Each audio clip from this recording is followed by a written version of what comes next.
সম্পূর্ণ নিরামিষ পদ্ধতিতে পনিরের আরও একটা রেসিপি তোমাদের সঙ্গে শেয়ার করব।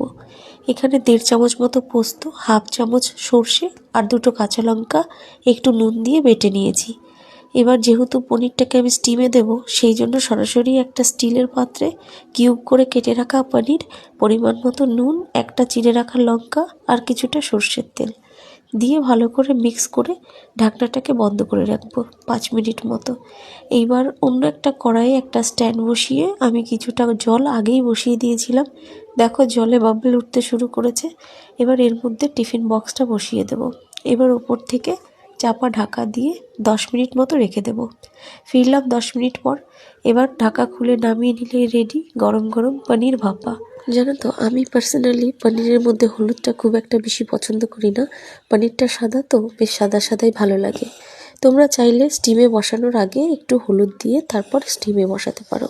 রেসিপিটা কেমন লাগলো কমেন্ট সেকশনে জানিও, ভালো লাগলে শেয়ার করো।